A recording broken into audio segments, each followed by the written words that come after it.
ബ്രോക്കറെ ഞാൻ പറഞ്ഞുതരാൻ പോയി. നമ്മുടെ മോൻ്റെ കാര്യമില്ല, ഞാൻ നോട്ട് ചെയ്ത് നമുക്ക് 1-2 കേസ് ഉണ്ടായിരുന്നു. ഞാൻ പറയാൻ വിട്ടുപോയതാണ്, ഞാൻ പറയാം. ഒന്ന് നമ്മുടെ മറ്റേ ചന്ദ്രന്റെ മോളുണ്ടല്ലോ, ചന്ദ്രന്റെ മോള് ഞാൻ ഒന്ന് സംസാരിച്ചായിരുന്നു. പക്ഷെ കുഴപ്പമൊന്നുമില്ല. പക്ഷെ ഒന്ന് നാടന്റെ കൂടെ പോയതാണ്. പക്ഷെ പെണ്ണ് ഡീസൻ്റ് പിറ്റേ ദിവസം തിരിച്ചു വന്നു. ഞാൻ പിന്നെ അലിച്ചപ്പോൾ നമുക്ക് ഇങ്ങനത്തെ വള്ളിക്കേസൊന്നും വേണ്ട.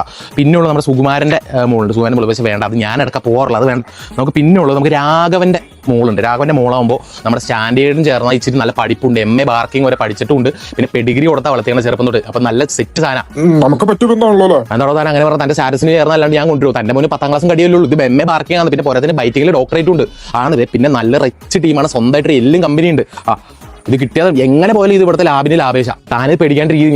ഞാനൊന്നും സംസാരിച്ച് നോക്കട്ടെ. പിന്നെ നമ്മുടെ കമ്മീഷൻ്റെ അറിയാലോ, 2 സെറ്റ് എല്ലാം. അതിൽ നിന്ന് അങ്ങോട്ട് പിന്നെ അവസാനം എല്ലാ സെറ്റായിട്ട് കാണാൻ പോകണമെന്ന് പറയാൻ നിൽക്കരുത്. ഇത് ഒപ്പിച്ച് തന്നാൽ ഇത് മുടക്കാനും നമുക്ക് അറിയാൻ കേട്ടല്ലോ. അപ്പോൾ ഇത് ഞാനൊന്ന് സംസാരിച്ചിട്ട് ഞാൻ ചേട്ടനെ വിളിക്കാം. എനിക്കൊന്ന് അപ്പുറം വരെ പോകണം. നമ്മുടെ മറ്റേ ഔസേപ്പിന്റെ മുന്നിൽ അവന് ദുരൂഹ സാഹചര്യത്തിൽ തൊണ്ടയിൽ എല്ലുടുങ്ങി മരിച്ചു എന്ന് പറഞ്ഞപ്പോൾ ഇവിടെ വരെ ഒന്ന് പോകണം. കുറച്ച് ഇതാണ്. ഇത് സെറ്റായിട്ടിരിക്കും. ഞാനിവിടെ ഉണ്ടല്ലോ കേട്ടോ.